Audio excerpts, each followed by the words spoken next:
नमस्कार। आज हम डिस्कस करेंगे गिरिराज पत्रिका, जो कि हिमाचल प्रदेश की साप्ताहिक पत्रिका है। गिरिराज पत्रिका डिस्कस करेंगे, हिमाचल प्रदेश की साप्ताहिक पत्रिका है। फरवरी 2026 का गिरिराज पत्रिका का ये हम 4th पार्ट जो है वो डिस्कस करेंगे। जितने भी क्वेश्चन यहाँ पर डिस्कस किए जाएंगे, हर एक question exam point of view से इंपॉर्टेंट है और डेफिनेटली आने वाले एग्जाम में आपकी हेल्प जो है वो करेंगे। अब देखिए, गिरिराज पत्रिका का फरवरी महीना कंप्लीट हो जाएगा तो फरवरी महीने की एक कंप्लीट पीडीएफ बनाकर टेलीग्राम पर आपको प्रोवाइड करवा दी जाएगी। टेलीग्राम पर ज्वाइन करने के लिए अपने टेलीग्राम से सर्च करना @allexam31, आपको हमारा टेलीग्राम चैनल जो है वो मिल जाएगा। इससे पहले जितने भी जो है वो मंथ हुए उन सब की पीडीएफ आपको टेलीग्राम पर प्रोवाइड करवा दी गई है। अभी क्वेश्चन नंबर 1 से डिस्कशन को स्टार्ट करते हैं। बोलते हैं the 10-day long Hola Mohalla fair celebrated in which district of Himachal Pradesh. तो बोलते हैं कि हिमाचल प्रदेश के किस जिले में 10 दिवसीय होला मोहल्ला मेला मनाया जाता है। अब देखिए, ये 10 दिवसीय एक होला मोहल्ला फेस्टिवल जो है वो मनाया जाता है, फेयर मनाया जाता है हिमाचल प्रदेश में। ये हिमाचल प्रदेश के ऊना जिले में जो है वो मनाया जाता है। ऑप्शन डी जो है वो सही आंसर इसका हो जाएगा। चर्चा में आने के पीछे का रीजन क्या है कि अभी ये होला मोहल्ला 10 दिवसीय एक जो मेला मनाया जाता है वो स्टार्ट हुआ, अब ये ऊना में होता है। तो देखिए, ये जो 10 दिवसीय जो है वो होला मोहल्ला फेयर होता है, ये डेरा बाबा बड़भाग सिंह जो श्राइन है, यहाँ पर डेरा बाबा बड़भाग सिंह जो जगह है वहां पर जो है वो होता है और ऊना डिस्ट्रिक्ट में होता है। फरवरी 24 2026 को जो है ये स्टार्ट हुआ। दूसरी बात आपने क्या ध्यान रखनी है कि ये कौन से सब डिवीजन में, किस उपमंडल में जो है ये मनाया जाता है। तो कौन से उपमंडल में ये मनाया जाता है? अंब उपमंडल में जो है ये मनाया जाता है। कई बार देखिए, जो एचपी पब्लिक सर्विस कमीशन के एग्जाम हुए हैं उनमें जो है वो सब डिवीजन भी पूछी गई है। तो अंब सब डिवीजन में जो है ये मनाया जाता है। यहाँ पर जो है वो काफ़ी ज़्यादा मात्रा में जो है वो हर वर्ष श्रद्धालु जो है वो आते हैं और यहाँ पर साथ में ही चरण गंगा है।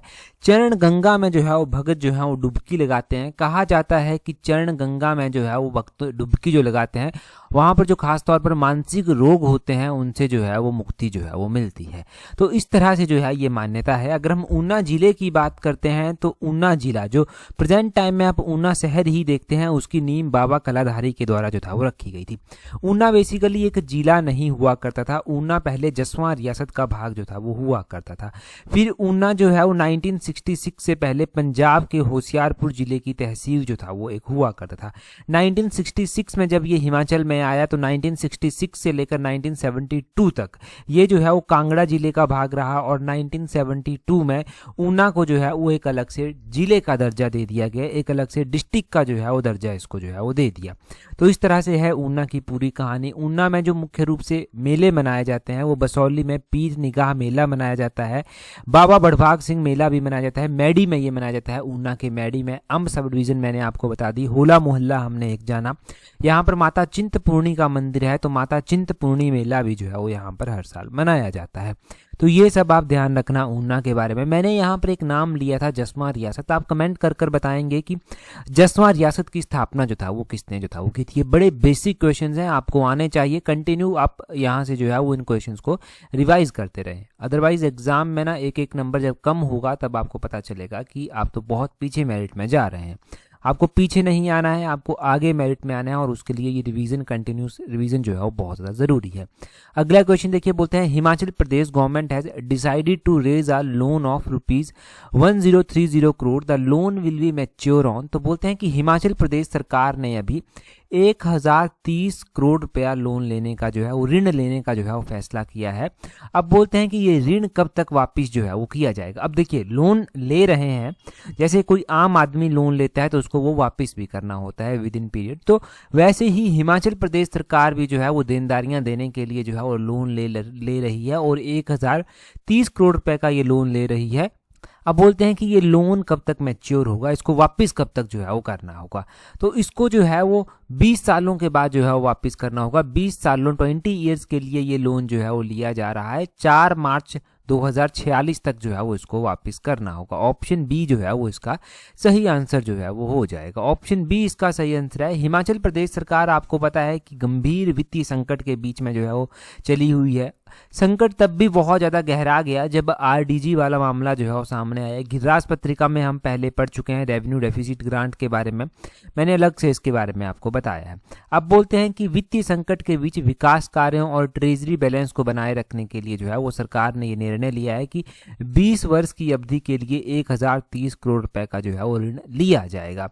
अब ये जो 1030 करोड़ रुपए का ऋण लिया जाएगा, इसमें बोलते हैं आरबीआई के माध्यम से जो है वो लिया जाएगा। आरबीआई के माध्यम से इसे जो है 4 मार्च 2046 तक जो है वो वापस करना होगा। मतलब 4 मार्च 2026 को जो है ये नीलामी होगी। नीलामी के बाद ये ऋण 2046 में जो है वो वापस करना होगा, 4 मार्च को ही, ठीक 20 सालों के बाद बोलते हैं। जबकि राज्य पर कुल कर्ज अभी तक 1 लाख करोड़ से ऊपर जो है वो जा पहुंचा है। तो हिमाचल प्रदेश का जो बोलते हैं कि लोन हिमाचल प्रदेश के ऊपर है, अक्सर जो पक्ष विपक्ष होता है वो चर्चा करता रहता है कि भैया आपने तो इतना लोन ले लिया, आपके पास इतना जो है वो लोगों के ऊपर बर्डन डाल दिया। तो देखिए ये परंपरा पहले से चलती आ रही है। जैसे कि हिमाचल प्रदेश जैसे जो है वो हिली स्टेट जो है वो उनको अपना गुजारा करने के लिए जो है वो लोन लेना ही पड़ता है। हमारे पास इतने इकोनॉमिक रिसोर्सेज जो है वो नहीं है कि हम जो है वो अपना काम जो है वो खुद कर पाए, हमें जो है वो लोन लेकर ही काम चलाना पड़ता है। तो इसलिए जो है वो हिमाचल जो है वो पहले से लोन लेती आई है। वापिस भी करना होता है, वो वापिस करने के तरीके जो है वो अलग से जो है वो आ जाते हैं, उनके ऊपर अलग से चर्चा की जा सकती है। अब देखिए यहाँ पर एक और बात है कि जब लोन लेने की बात करते हैं ना, तो स्कीम्स भी सरकार के तहत जो है वो अलग अलग आती हैं। जैसे कि हमने वीवीजी रामजी स्कीम के बारे में पढ़ा था, जो मनरेगा का नया नाम है, या फिर मनरेगा की जगह पर जो है वो नई नई योजना जो है वो लाई गई है। उसमें भी हमने पिछले एडिशन में पढ़ा था कि हिमाचल प्रदेश जो है वो क्या करेगा। जैसे हिमाचल प्रदेश जैसे हिली स्टेट्स हैं, हिमाचल प्रदेश, उत्तराखंड और बाकी के नॉर्थ ईस्ट के स्टेट हैं, उनकी जो रेशो रहेगी यहाँ पर वो 90:10 रहेगी। मतलब 90% सेंट्रल गवर्नमेंट देगी इन योजनाओं के लिए, 10% जो है वो हिमाचल या फिर बाकी स्टेट्स जो है उनको खुद देना पड़ेगा। सभी स्टेट्स के लिए ये नहीं है, ये हिली स्टेट्स के लिए है, खास तौर पर नॉर्थ ईस्ट के स्टेट्स के लिए जो है वो है। तो ये सब आपने जो है वो यहाँ पर वीवीजी रामजी योजना के बारे में भी ध्यान रखना है। लास्ट एडिशन में हमने वैसे रिवाइज किया था, एक बार फिर से मैंने रिवाइज करवा दिया। अगला क्वेश्चन देखिए क्या बोलते हैं। हम बोलते हैं the 3-day UCI international mountain biking championship organised at which place. तो बोलते हैं कि 3 दिवसीय UCI international mountain biking championship जो है वो किस स्थान पर आयोजित की गई थी। अब ये 3 दिवसीय जो है वो एक माउंटेन बाइकिंग चैंपियनशिप हुई, UCI international mountain biking championship इसको जो है वो बोला गया। अब बोलते हैं कि ये माउंटेन बाइकिंग चैंपियनशिप जो है वो कहाँ पर जो है वो हुई। तो ये बीड़ बिलिंग में जो है वो हुई। ऑप्शन सी जो है वो सही आंसर है। बीड़ बिलिंग डिस्ट्रिक्ट कांगड़ा में जो है वो आता है और पैराग्लाइडिंग के लिए जो है वो इसको जाना जाता है। हिमाचल प्रदेश में पहली बार ये जो है वो UCI क्लास 2 अंतर्राष्ट्रीय माउंटेन बाइक रेस जो है वो आयोजित की गई। इस चैंपियनशिप में जो है वो 7 देशों के लगभग 117 से अधिक एथलीट राइडर जो है वो भाग लेते हैं। और बोलते हैं ये धौलाधार श्रृंखला में हुई। यहाँ की जो उबड़ खाबड़ रास्ते हैं वहाँ पर ये माउंटेन बाइकिंग जो है वो की गई। इसमें जो प्रतिभागी देश हैं जैसे कि भारत तो है ही है, भारत के अलावा जापान है, मलेशिया है, थाईलैंड है, कजाकिस्तान है, इंडोनेशिया है, ऐसे ऐसे देशों ने जो है वो यहाँ पर जो है वो भाग लिया है। अब ठीक है, ये बीड़ बिलिंग में जो है वो आयोजित की गई, ये भी आपको पता चल गया। बीड़ बिलिंग का मैंने आपको बताया भी कि बीड़ बिलिंग को जो है जो हम खास तौर पर जानते हैं वो किसके लिए जानते हैं। बीड़ बिलिंग को जो है वो पैराग्लाइडिंग के लिए जो है वो जाना जाता है। अब देखो बीड़ बिलिंग ना ऐसे नहीं जाना जाता पैराग्लाइडिंग के लिए, इसकी भी एक तरह से खोज हुई थी। सबसे पहले 1978 की बात है, दिल्ली से एक नवयुवती आई थी जिसका नाम कुमारी दीपक था। इसने जो है वो हैंग ग्लाइडिंग और पैराग्लाइडिंग के लिए इसकी पहचान जो था वो की थी। अब हैंग ग्लाइडिंग और पैराग्लाइडिंग के लिए यहाँ पर जो है वो फिर अलग अलग देशों से टूरिस्ट आने लगे, इजराइल से सैलानी आने लगे, बाकी अलग अलग जगहों से जो है वो आने लगे। फिर इसको इंटरनेशनल लेवल पर 1984 में जो है वो रिकॉग्नाइजेशन जो है वो मिली। 1984 में बीड़ बिलिंग को एक अंतर्राष्ट्रीय पहचान मिलती है जब व्यक्तिगत तौर पर यहाँ पर जो है वो एक प्रतियोगिता जो है वो करवाई जाती है। अब बोलते हैं अंतर्राष्ट्रीय पहचान तो इसको मिल गई। अब अंतर्राष्ट्रीय पहचान मिलने के बाद जो है अब ये भी था यहाँ पर कि यहाँ पर कोई वर्ल्ड कप टाइप में जो है वो कराया जाए। तो यहाँ पर जो है वो प्री वर्ल्ड कप जो है वो शुरू हुआ। 2002 में हिमाचल प्रदेश राज्य सरकार ने जो है वो शौकिया और इस साहसिक प्रतियोगिता को जो है वो प्रोत्साहित देने के लिए एक प्री वर्ल्ड कप यहाँ पर जो है वो आयोजित कराया था। और उसके बाद ये इंटरनेशनल लेवल पर जो है वो जानी जाती है। वैसे ही यहाँ पर अलग अलग नाम दिए गए हैं, सांगला दिया गया है, कुफरी दिया गया है, काजा दिया गया है। अगर हम सांगला की बात करते हैं तो सांगला वैली आपको पता है कि ये जो है वो किन्नौर में जो है वो आती है। और सांगला वैली भी जो है वो इसके बारे में भी जो है वो क्वेश्चन जो है वो एग्जाम में बनते हैं। एक तो इस घाटी का दूसरा नाम पूछ लिया जाता है, इसको बसपा घाटी के नाम से भी जो है वो जाना जाता है। दूसरा यहाँ पर कुफरी दिया गया है, तो कुफरी को वैसे तो टूरिस्ट यहाँ पर आते हैं उसके लिए तो जाना ही जाता है। इसको जो है वो सेंट्रल पोटैटो रिसर्च इंस्टीट्यूट के लिए भी जाना जाता है। यहाँ पर आलू अनुसंधान केंद्र भी जो है वो स्थित है। काजा की अगर हम बात करते हैं तो काजा जो है वो कहाँ पर है, काजा जो है वो लाहौल स्पीति में जो है वो आता है और यहाँ पर मोनेस्ट्रीज आती हैं, जैसे कि की मोनेस्ट्री यहाँ पर जो है वो आती है। की मोनेस्ट्री जो है एक लार्जेस्ट मोनेस्ट्री है और काजा के समीप स्पीति वैली में ही जो है वो आती है। तो इतना सब आप यहाँ पर इन ऑप्शंस के बारे में भी ध्यान रखना। अगला क्वेश्चन देखेंगे हमारे पास। नेक्स्ट क्वेश्चन में हमसे क्या पूछा गया है, परंतु अगला क्वेश्चन हम डिस्कस करें उससे पहले देखिए, अगर आप सीरियसली तैयारी कर रहे हैं आने वाले पटवारी एग्जाम के लिए और पंचायत सेक्रेटरी एग्जाम के लिए, एक बात ध्यान रखना कि इन एग्जाम का इंतजार ना कम से कम 4-5 सालों से किया जा रहा था कि अब आएंगे अब आएंगे अब आएंगे, अब आ गए हैं तो बहुत सारे एस्पिरेंट्स की एनर्जी बहुत कम हो गई है। परंतु हमारे साथ जो एनर्जेटिक एस्पिरेंट्स जुड़े हुए हैं वो जो है वो अपनी स्टडी को डे बाय डे जो है वो एक अच्छी शेप दे रहे हैं। और साथ में ही अगर आप भी जुड़ना चाहते हैं, ये टेस्ट सीरीज क्यों इंपॉर्टेंट है, ये इंपॉर्टेंट इसलिए है क्योंकि इसमें पटवारी प्लस पंचायत सेक्रेटरी दोनों ही एग्जाम को आप अच्छे से जो है वो कवर कर सकते हैं। मतलब दोनों एग्जाम के लिए अलग अलग टेस्ट सीरीज लेने की जरूरत नहीं है। पहले पटवारी के लिए तैयारी कीजिए, फिर पटवारी का एग्जाम हो जाएगा तो पंचायत सेक्रेटरी के लिए कीजिए। इन दोनों एग्जाम की टेस्ट सीरीज आप एक ही स्लॉट से जो है वो बुक कर सकते हैं, वो है स्लॉट 4। अब एक ही बार टेस्ट सीरीज इन दोनों एग्जाम के लिए लेनी पड़ेगी, तो उसका लिंक नीचे डिस्क्रिप्शन बॉक्स कमेंट बॉक्स में जो है वो दिया गया है। साथ में ही जूनियर ऑफिस असिस्टेंट की वैकेंसीज भी निकाली गई हैं, तो जूनियर ऑफिस असिस्टेंट की टेस्ट सीरीज जो है वो अलग से है, उसका लिंक भी नीचे डिस्क्रिप्शन बॉक्स कमेंट बॉक्स में दिया गया है। आप इन टेस्ट सीरीज के साथ जो है वो टाइमली जुड़ सकते हैं, अपने स्टडी को प्रॉपर शेप दे सकते हैं और टेस्ट सीरीज का कंटेंट आप सारा कवर कर सकें, कवर करने के साथ साथ उसको रिवाइज भी कर सकें, ये बहुत ज़्यादा ज़रूरी है। अभी आपको पता है कि HPRC ऐसे एग्ज़ाम करवा रहा है कि अब वो कॉपी पेस्ट वाला ज़माना जा चुका है, तो आपकी प्रैक्टिस होना ज़रूरी है, आपको जो है वो चीज़ों के बारे में जानकारी होना ज़रूरी है। बेसिकली आपके माइंड में चीज़ें होनी चाहिए। क्वेश्चन कोई भी HPRC पूछ लेगा वो आप खुद ही आंसर कर पाएंगे। यही एनालाइज किया गया अभी तक के HPRC के ऑनलाइन एग्जाम्स को देखकर कि बेसिकली आपको चीज़ का पता होना चाहिए, उसका क्वेश्चन किसी भी फॉर्म में पूछा जाए अगर आपको पता है तो आप आंसर इजीली कर पाएंगे। ठीक है जी, अगला क्वेश्चन देखेंगे हमारे पास क्या बोलते हैं। अगले क्वेश्चन में बोलते हैं the Kishau dam project is located on the boundary of which of the following. तो बोलते हैं कि किसाऊ बांध परियोजना है एक, बोलते हैं ये किसाऊ बांध परियोजना जो है वो किस बाउंड्री पर जो है वो स्थित है। बाउंड्री का मतलब ये है यहाँ पर कि अब किसाऊ बांध परियोजना की जब बात की जा रही है तो डेफिनेटली ये कोई ना कोई 2 स्टेट्स के बीच में होगी, कोई ना कोई 2 डिस्ट्रिक्ट्स के बीच में जो है वो होगी। तो किन 2 डिस्ट्रिक्ट्स के बीच में ये आती है? अगर हम स्टेट्स की बात करते हैं तो ये हमने पढ़ा है कि हिमाचल और उत्तराखंड के बीच में जो है वो आती है। हिमाचल और उत्तराखंड के बीच में आती है तो ऑप्शन सी और ऑप्शन डी तो एलिमिनेट हो जाएंगे।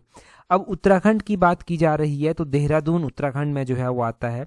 तो ये बेसिकली ना देहरादून और देहरादून के अलावा जो हमारा सिरमौर डिस्ट्रिक्ट आता है, इन 2 डिस्ट्रिक्ट्स के बीच में जो है वो आती है। देहरादून और सिरमौर डिस्ट्रिक्ट के बीच में ये आती है। ऑप्शन बी इसका सही आंसर जो है वो हो जाएगा। यहाँ पर देखिए किसाऊ डैम प्रोजेक्ट जो है वो एक इंटर स्टेट प्रोजेक्ट है जो कि boundary of Dehradun district in Uttarakhand और सिरमौर डिस्ट्रिक्ट इन हिमाचल प्रदेश में जो है वो स्थित है। ये बोलते हैं टॉन्स नदी के ऊपर जो है वो बना हुआ है और बोलते हैं ये यमुना की ट्राइब्यूटरी है टॉन्स, और बोलते हैं यहाँ पर कि ये दोनों ही स्टेट्स के द्वारा ज्वाइंटली जो है वो एग्जीक्यूट जो है वो किया जा रहा है। अगर आप इस किसाऊ डैम परियोजना की बात करते हैं कि इसकी कैपेसिटी वगैरह कितनी है तो इसके बारे में ये भी ध्यान रखना है कि 660 मेगावाट की ये किसाऊ मल्टीपर्पस प्रोजेक्ट जो है वो है। 660 मेगावाट आप जो है वो ध्यान रखना इस परियोजना के बारे में। अब ये तो आपको पता चल गया। यहाँ पर टॉन्स नदी का भी जो है वो नाम लिया गया है। तो टॉन्स नदी के बारे में हम क्या क्या जो है वो पढ़ते हैं जो हिमाचल जी के पॉइंट ऑफ व्यू से जो है वो इम्पोर्टेंट है। टॉन्स जो है वो यमुना की एक इम्पोर्टेंट सहायक नदी है। ये यमुना को जो है वो कालसी नामक स्थान पर जो है वो ज्वाइन करती है देहरादून के समीप। और ये जो है वो बनती कैसे है? ये 2 नदियां होती हैं, 2 धाराएं होती हैं, एक का नाम रूपिन है, एक का नाम सुपिन है। रूपिन और सुपिन आपस में मिलती हैं तब ये टॉन्स को जो है वो बनाती हैं। फिर टॉन्स आगे चलकर यमुना की सहायक नदी बनती है और आगे चलकर यमुना की और भी बहुत सारी सहायक नदियां बनती हैं। यमुना बेसिकली हिमाचल प्रदेश में सबसे छोटी नदी जो है वो आती है। ये हिमाचल प्रदेश में खादर माजरी नामक स्थान पर जो है वो एंटर करती है और हरियाणा में प्रवेश कर जाती है हिमाचल को ताजेवाला के समीप छोड़कर। ठीक है जी। इसकी मुख्य सहायक नदियों में टॉन्स, पब्बर, गिरी, जलाल इस तरह की नदियां जो है वो आती हैं।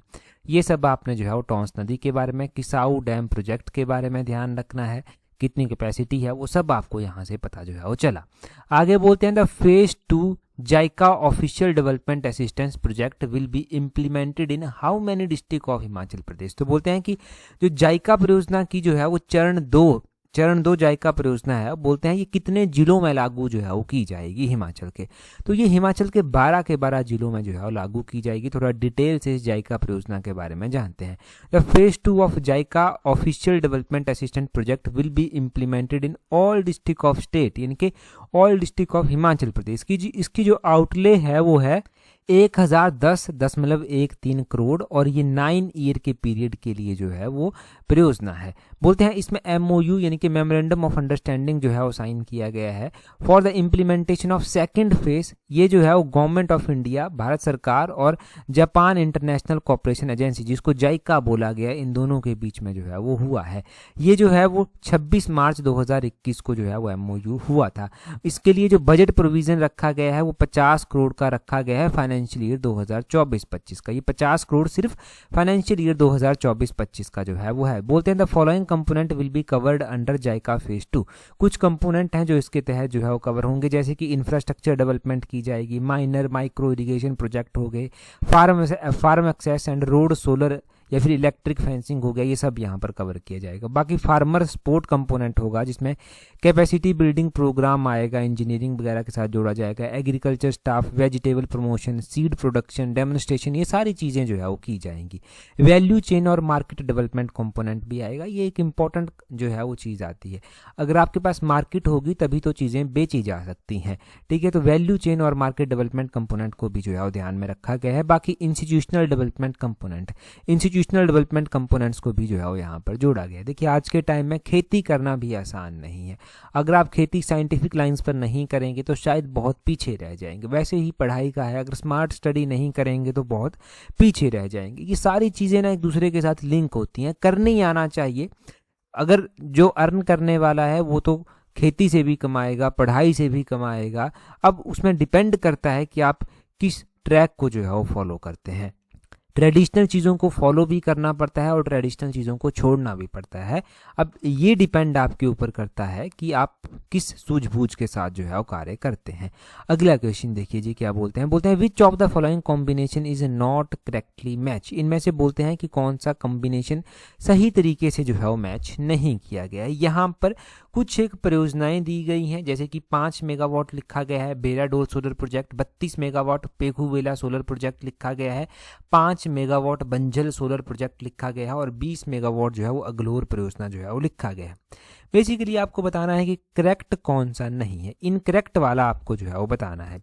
अब यहाँ पर दिया गया है बेराडोल सोलर पावर प्रोजेक्ट। तो ये जो बेराडोल सोलर पावर प्रोजेक्ट है, बोलते हैं क्या ये 5 मेगावाट का है। अब ये 5 मेगावाट का प्रोजेक्ट है, ये बिल्कुल सही यहाँ पर जो है वो लिखा गया है। पहला जो ऑप्शन है वो तो आपका सही है। अब पहला ऑप्शन सही हो गया। ये बेराडोल सोलर पावर प्रोजेक्ट जो है वो कहाँ पर आता है, ये ध्यान रखना आप कि ये बिलासपुर में आता है, नैना देवी जी श्राइन के समीप जो है ये आता है। दूसरे में दिया गया है पेखूवेला सोलर परियोजना। ये पेखूवेला सोलर परियोजना जो है वो कहाँ पर आती है। पेखूवेला के बारे में ध्यान रखना है आपने कि ये 32 मेगावाट की है क्या। हाँ बिल्कुल, ये 32 मेगावाट की है और ऊना डिस्ट्रिक्ट में जो है ये आती है। ये ऊना डिस्ट्रिक्ट में आती है, ये ध्यान रखें। ये भी दूसरा भी आपके पास जो है वो सही दिया गया है। तीसरा जो है वो भंजल सोलर पावर प्रोजेक्ट जो है वो दिया गया है। अब ये भंजल परियोजना जो है वो कहाँ पर जो है वो आती है, क्या ये 5 मेगावाट की है। तो भंजल 5 मेगावाट की परियोजना है, बिल्कुल सही बात है। तो तीसरा भी सही हुआ, ये ऊना डिस्ट्रिक्ट में जो है वो आती है। ये भी ऊना डिस्ट्रिक्ट में ही जो है वो आती है। तो अब हमारे पास एक ही ऑप्शन बच जाता है, वो है अगलोर सोलर पावर प्रोजेक्ट। ये अगलोर सोलर पावर प्रोजेक्ट जो है वो क्या 20 मेगावाट का है और क्या ये कहाँ पर स्थित है ये भी पता होना चाहिए। देखिए अगलोर परियोजना की अगर आप बात करते हैं तो बिल्कुल सही बात है कि ये जो है वो 20 मेगावाट की नहीं है। तो नॉट करेक्ट पूछा गया था, एक ही ऑप्शन बचा, ऑप्शन डी आपके पास ये जो है वो नॉट करेक्ट है। ये 10 मेगावाट की परियोजना है। कितने की? 10 मेगावाट की परियोजना है और ये भी ऊना डिस्ट्रिक्ट में ही जो है वो स्थित है। जो कॉन्टेक्स्ट था गिरिराज पत्रिका का उसमें ये लिखा गया था कि हिमाचल प्रदेश मार्च 2026 तक देश का पहला हरित राज्य बनने की दिशा में अग्रसर है। इसके हेतु बोलते हैं सरकार जो है उस उद्देश्य को प्राप्त करने के लिए Himachal Pradesh power corporation limited को जो है वो 500 मेगावाट और 500 मेगावाट सौर ऊर्जा क्षमता स्थापित करने का जो है लक्ष्य रखा गया है। ये जो पावर कॉर्पोरेशन लिमिटेड है हिमाचल का, इसने 52 मेगावाट क्षमता का जो है वो वाणिज्यिक संचालन जो है वो शुरू कर दिया है, जिसमें 5 मेगावाट की ये बेराडोल परियोजना, 32 मेगावाट की ये पेखूवेला परियोजना, 5 मेगावाट की ये भंजल परियोजना, 10 मेगावाट की ये अगलोर परियोजना आती है। 3 और सौर परियोजनाएं हैं, जैसे कि एक जो है वो गोंदपुर बुल्ला परियोजना है जो 12 मेगावाट की है, एक जो है वो लमलेहरी उपरली परियोजना है 11 मेगावाट की, और एक जो है वो बड़ा बसोट परियोजना है 8 मेगावाट की। ये निर्माणाधीन है, ये इनका निर्माण अभी जो है वो चल रहा है। बोलते हैं इस वर्ष के इनको जो है वो इस वर्ष के भीतर पूरा कर दिया जाएगा, और इसके अतिरिक्त 41 मेगावाट क्षमता वाली 4 सौर परियोजनाओं को जो है वो जल्दी ही आवंटित जो है वो सरकार करेगी। तो ये कॉन्टेक्स्ट था गिरिराज पत्रिका में, इसलिए आपने ध्यान रखना है। अब ये जो गोंदपुर बुल्ला परियोजना है ये कहाँ पर स्थित है? गोंदपुर बुल्ला परियोजना जो है ये भी ऊना डिस्ट्रिक्ट में ही जो है वो स्थित है। यहाँ पर लमलहरी दिया गया है, लमलहरी परियोजना जो है वो कहाँ पर स्थित है? लमलहरी परियोजना का भी ध्यान रखें, ये भी जो है वो ऊना डिस्ट्रिक्ट में ही जो है वो आती है। और बड़ा बसोट दिया गया है, ये जो है वो सोलन डिस्ट्रिक्ट में जो है वो आती है। ठीक है, तो ये सब आपने इन परियोजनाओं के बारे में ध्यान रखना है। अगला क्वेश्चन देखिए क्या बोलते हैं under the green panchayat scheme in how many gram panchayat of state is it proposed to install a group mounted solar power project of 500 kilowatt capacity. तो बोलते हैं कि ग्रीन पंचायत योजना एक सरकार के द्वारा चलाई गई है। बोलते हैं इस ग्रीन पंचायत योजना के अंतर्गत बोलते हैं कितनी ग्राम पंचायतों में 500 किलोवाट क्षमता के ground mounted solar power project लगाना प्रस्तावित है। तो 100, यहाँ पर ऑप्शन ए सही आंसर हो जाएगा। अभी तक का जो डाटा है वो कहता है कि 100 ग्राम पंचायतों में जो है ये 500 किलोवाट तक के जो है वो इस तरह के प्रोजेक्ट लगाना प्रस्तावित है। तो ये ध्यान रखना, ग्रीन पंचायत योजना के अंतर्गत सरकार ने 100 ग्राम पंचायतों में 500 किलोवाट के जो है वो ground mounted solar power project लगाना जो है प्रस्तावित किया है। इतना ध्यान रखें। यहाँ से आगे बोलते हैं who was the first member of Rajya Sabha of Himachal Pradesh. तो पहली बार राज्यसभा के लिए हिमाचल से जो है वो किसको चुना गया था? आप कहेंगे कि ये क्या कहाँ से करंट अफेयर में आ गया? करंट अफेयर में अभी क्वेश्चन आएगा जब राज्यसभा के नए सदस्य चुन लिए जाएंगे अगले एडिशन में। अभी तक तो चुने जा चुके हैं, परंतु हम क्वेश्चन आगे बढ़ेंगे उसको। अब बोलते हैं राज्यसभा के इलेक्शन हो रहे हैं हिमाचल प्रदेश में। राज्यसभा की 3 सीटें जो है वो आती हैं, 3 सीटें आती हैं, 3 सदस्य चुनकर आते हैं। अभी इंदु गोस्वामी का कार्यकाल समाप्त हो गया। उनका कार्यकाल समाप्त होने के बाद जो है वो अब अगले इलेक्शंस की तैयारी चली हुई थी यहाँ पर फरवरी के लास्ट तक। अब बोलते हैं कि पहले राज्यसभा के सदस्य कौन थे? वो थे चिरंजी लाल वर्मा। ऑप्शन डी इसका सही आंसर हो जाएगा। हिमाचल प्रदेश को राज्यसभा का प्रथम सदस्य 1952 में मिला था और चिरंजी लाल वर्मा जो है वो राज्यसभा में चुने गए थे सबसे पहली बार। 1952 से 58 तक कांग्रेस की तरफ से राज्यसभा के सांसद ये जो था वो रहे थे। अभी प्रेजेंट टाइम में भी हमारे पास जो है वो 3 सांसद हैं राज्यसभा से, 4 लोकसभा से जो है वो आते हैं। अब चलो ये भी आपके लिए काम बन जाता है कि 4 लोकसभा के जो एमपी हैं उनका नाम बताइए, 3 लोकसभा के जो एमपी हैं उनका नाम बताइए। हम अगले एडिशन में इसको जो है वो कवर करेंगे, है ना, वहाँ पर इसको जो है वो अच्छे से देखेंगे। अगले क्वेश्चन में क्या बोलते हैं which of the following aspirational district of Himachal Pradesh. तो बोलते हैं कि इनमें से कौन सा एक एस्पिरेशनल डिस्ट्रिक्ट हिमाचल का है। हिमाचल का जो एस्पिरेशनल डिस्ट्रिक्ट है वो है चंबा डिस्ट्रिक्ट। ये एस्पिरेशनल डिस्ट्रिक्ट क्यों चर्चा में आया? अब देखिए एक योजना थी केंद्र सरकार की, तो जो जिसका जिक्र था कि ये एस्पिरेशनल डिस्ट्रिक्ट में जो है इसका काम चला हुआ है, इस तरह से लोगों को लाभ मिल रहा है। तब हमने ये पढ़ लिया क्योंकि ये बहुत बार पब्लिक सर्विस कमीशन के द्वारा पेपर 1 में पूछा गया एग्जाम। HPRC जब तक जो है वो ऑनलाइन एग्जाम नहीं करवा रहा था, यानी कि HPSSC होता था, उसने ये क्वेश्चन पूछा। तो HPRC भी डेफिनेटली रिपीट करेगा इस क्वेश्चन को।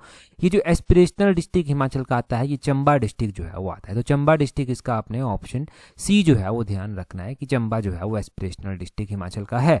अगला क्वेश्चन देखेंगे हमारे पास क्या बोलते हैं statehood day of which of the following state observed on 25। तो बोलते हैं 20 फरवरी को 20 फरवरी को बोलते हैं किन राज्यों का स्टेटहुड डे मनाया गया। अब देखिए कुछ एक राज्य ऐसे हैं जिनका स्टेटहुड डे जो है वो मनाया गया। स्टेटहुड डे जो है वो मनाया गया, अब ये जो है वो 20 फरवरी को मनाया गया। हिमाचल के साथ किस तरह से जो है वो ये जुड़ा, तो हिमाचल के साथ इसलिए जुड़ा ये क्योंकि हिमाचल के गवर्नर ने जो है वो इन स्टेट्स के लोगों को हिमाचल में सम्मानित किया, इसलिए ये जो है वो जुड़ा। अब किसको बनाया गया है ये देखिए आप, हिमाचल प्रदेश कौन 20 फरवरी को कौन से स्टेट का मनाया जाता है, एक तो अरुणाचल प्रदेश का मनाया जाता है, दूसरा मिजोरम का मनाया जाता है। तो मिजोरम और अरुणाचल प्रदेश, ऑप्शन सी जो है वो इसका सही आंसर जो है वो हो जाएगा। तो मिजोरम और अरुणाचल के जो लोग यहाँ पर रहते हैं हिमाचल में, उनको हिमाचल के गवर्नर ने सम्मानित किया, इसलिए ये चर्चा में आया। अरुणाचल प्रदेश जो है वो 20 फरवरी को अपना स्टेटहुड डे मनाता है। बोलते हैं कि ये जो दोनों ही स्टेट आते हैं इनको जो है वो स्टेटहुड यानी कि पूर्ण राज्य का दर्जा जो है वो 20 फरवरी 1987 को मिला था, 1987 को जो था वो मिला था। जैसे कि हिमाचल प्रदेश को मिला था, हिमाचल प्रदेश को 25 जनवरी 1971 को पूर्ण राज्य का दर्जा मिला था, वैसे ही इनको 20 फरवरी 1987 को जो था वो मिला था, इसलिए ये अपना स्टेटहुड डे जो है वो 20 फरवरी को मनाते हैं। अच्छा, इन दोनों ही स्टेट्स की कैपिटल कहाँ पर है वो भी कमेंट कर आप बताएंगे। आज मैंने बहुत सारे क्वेश्चंस आपको दिए हैं कमेंट करने के लिए, उसके पीछे का रीज़न ये है कि ब्रेनस्टॉर्मिंग करना बहुत ज़्यादा ज़रूरी है। पिछले कल हमने टेलीग्राम पर क्विज डाला था, तो वहाँ पर 1-2 क्वेश्चन ऐसे थे कि जो मैंने अभी पढ़ाए हुए हैं हिमाचल में, और मोर देन 60-70% लोगों ने उनके आंसर जो है वो गलत टिक किए हुए हैं टेलीग्राम पर। तो इसलिए मैं ज़्यादा क्वेश्चंस आपसे पूछ रहा हूँ, क्योंकि एक बार पढ़ लेते हैं रिवीजन नहीं करते, तो मैं ब्रेनस्टॉर्मिंग ज़्यादा से ज़्यादा करवाने की कोशिश कर रहा हूँ।